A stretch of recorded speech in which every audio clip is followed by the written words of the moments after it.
안녕하세요.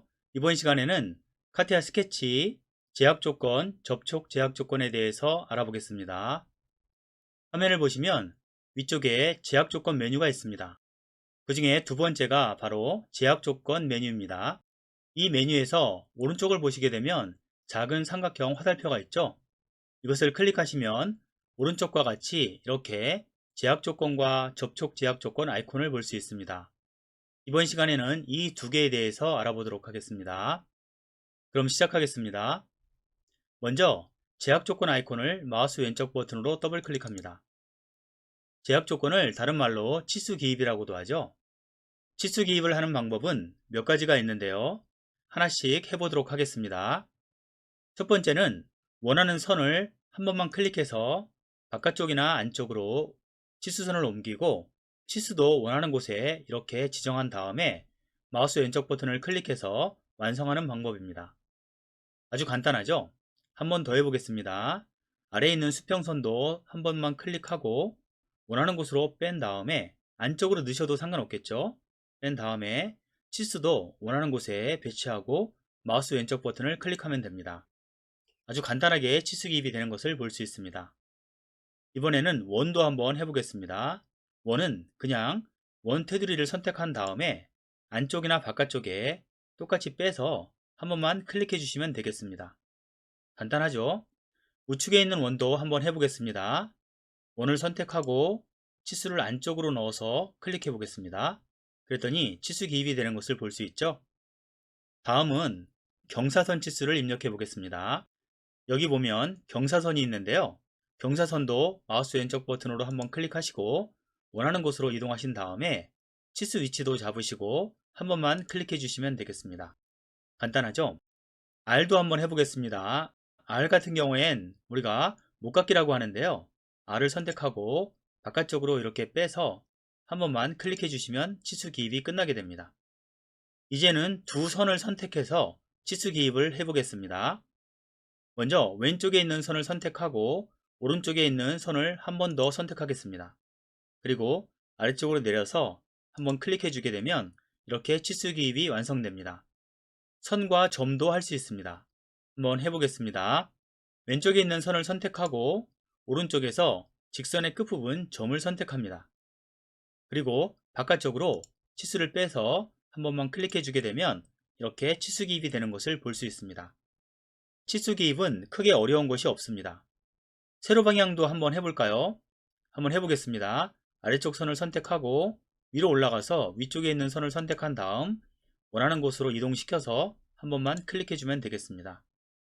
그럼 각도 치수도 입력해 보겠습니다. 각도 치수는 먼저 기준이 되는 수평선을 선택하고 그리고 경사져 있는 각도선을 선택한 다음에 바깥쪽으로 길게 빼서 한 번만 클릭해 주게 되면 각도가 입력되게 됩니다. 크게 어렵지 않죠?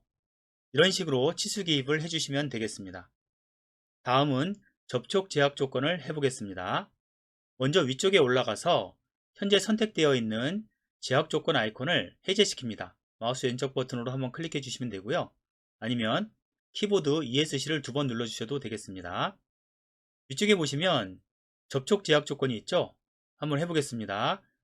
접촉 제약 조건은 사용하는 방법이 대화 상자에 정의된 제약 조건과 똑같습니다. 그럼 직접 해보겠습니다. 이번에 할 작업은 이 선이 원에 접촉하도록 하는 것입니다. 먼저 원을 선택합니다. 원이 주인이죠. 그 다음 키보드에서 컨트롤 키를 누르고 위쪽에 올라가서 선을 선택합니다. 그리고 컨트롤 키에서 손을 뗀 다음에 접촉 제약 조건을 클릭해 줍니다. 그러면 이렇게 접촉이 되는 것을 볼 수 있습니다. 이것이 바로 접촉 제약 조건입니다. 특별히 어려운 게 없으시죠? 접촉 제약 조건은 여기까지 하도록 하겠습니다. 그러면 이어서 제약 조건을 이용해서 대화 상자에 정의된 제약 조건과 똑같은 작업을 해보도록 하겠습니다. 무슨 말이냐 하면 치수 기입 기능을 이용해서 지난 시간에 배웠었던 이 아이콘 있죠? 대화 상자에 정의된 제약 조건을 해보도록 하겠습니다. 먼저 주인인 원을 선택합니다. 그리고 컨트롤 키를 누른 상태에서 옆에 있는 녹색 원을 선택합니다. 그 다음 컨트롤 키에서 손을 떼시고 치수 기입 제약 조건 아이콘을 클릭합니다. 그러면 보시는 것처럼 이렇게 당연히 치수 기입이 이루어지겠죠? 이 상황에서 작업을 하시면 되는데요. 마우스 오른쪽 버튼을 클릭해 보세요. 그러시면 중간 부분에 등심성이라고 있죠? 한번 클릭해 보겠습니다. 클릭했더니 오른쪽에 있었던 녹색 원이 분홍색 원의 한가운데로 들어가는 것을 볼 수 있습니다. 그리고 이렇게 구속 표시도 뜨게 됩니다. 간단하죠? 한번 더 해볼까요? 먼저 Ctrl Z를 눌러서 복구를 시켰습니다. 왼쪽에 있는 분홍색 원이 주인 원입니다. 그리고 오른쪽에 있는 녹색 원이 손님 원입니다. 내가 원하는 것은 이 녹색 원을 분홍색 원의 한가운데 똑같은 등심성을 가질 수 있게 결합을 시키는 것입니다. 다시 한번 해보겠습니다. 먼저 주인 원을 선택합니다. 그리고 키보드에서 컨트롤 키를 누르시고 녹색 원을 선택합니다. 컨트롤 키를 떼주시고 이번에는 위쪽에 올라가서 제약 조건 아이콘을 클릭합니다. 그러면 이런 식으로 치수가 보이게 되는데요. 어떻게 되든지 신경 쓰지 마시고 치수가 뜬 상태에서 바로 마우스 오른쪽 버튼을 클릭합니다. 그리고 중간쯤에 있는 등심성 메뉴를 클릭해 줍니다. 그러면 보시는 것처럼 이렇게 대화 상자에 정의된 제약 조건처럼 똑같은 결과가 나오는 것을 볼 수 있습니다. 어떠신가요? 특별히 어려운 건 없죠? 기본적으로 제약 조건 아이콘을 이용해서 치수 관련된 대부분의 명령을 처리할 수 있습니다. 지금까지 설명드린 것 도움이 되셨나요? 이번 시간은 여기까지 하도록 하겠습니다. 감사합니다.